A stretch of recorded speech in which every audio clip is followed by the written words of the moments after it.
Bert, one of the things that Americans are worrying about right now is whether we're going to see either a V-shaped recovery, like many of the CNBC and Wall Street pundits say we're going to have, or whether this is going to be, like George Soros says, Act Two of the crisis that we're in right now.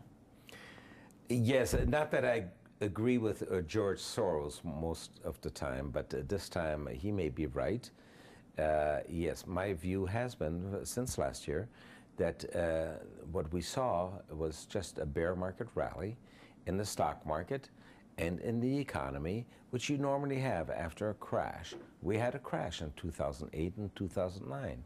And after that, you do see a bear market rally. This is just natural. And the pattern so far is very much like in the early 1930s. And we had a bear market rally, and after that, the stock market went down tremendously until the Dow lost over 90%. In 2008, the S&P 500 index was down only 50%. Usually after the bursting of a big credit bubble, a major index doesn't stop going down until it's down about 80 to 90%. So that is still ahead of us. Now, when you mentioned current policies coming out of Washington, there's obviously the financial reform bill, that's looking to be closer to reality in the lives of Americans. What exactly in the financial reform bill really spells doom for America? Well, Dan, unfortunately, all of these bills don't do anything to address the topic or the name of the bill, financial reform. There's nothing in that bill about financial reform. It's all about more power for the politicians. And the powers and the increased bureaucracy coming out of this FinReg bill is absolutely scary.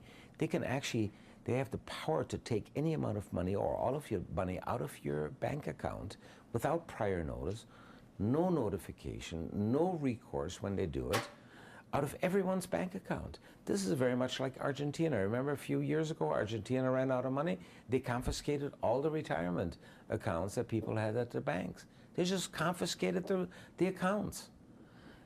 So we're going down that path. It's just incredible for us to imagine that this would be happening in the US. But the rights in this bill for the bureaucrats are exactly that.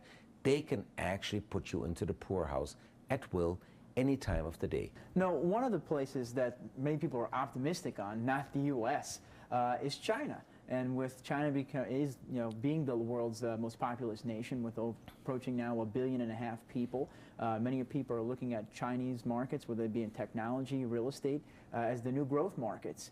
Do you agree with that? Well, China is an interesting place. Actually, they're more capitalistic than the U.S. right now. That's kind of interesting. Steve Wynn from the Wynn Casinos, he said that they're considering moving their headquarters to Macau because he said the Chinese government is more dependable than Washington. So that's interesting. However, the huge stimulus that China has created for their economy last year in order to prevent a total meltdown was humongous. On a per capita basis, it was about 4 times greater than what the Federal Reserve and the U.S. Treasury did in the U.S. So this was a huge amount of stimulus. It went into the banks, and the banks lent it to the real estate speculators.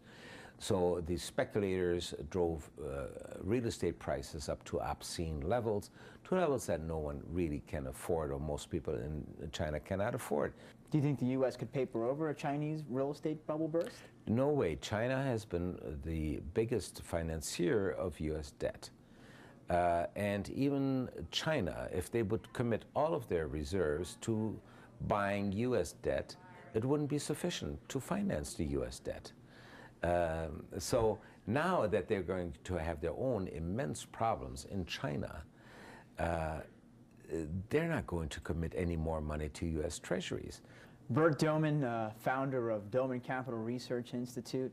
Bert, it's always a pleasure having you here on the show. Are you sure it's a pleasure? I'm sorry that the message is so gloomy, but this is reality, and we have to always deal with reality. Usually I'm a great optimist, but this time, I'm sorry, the facts are just not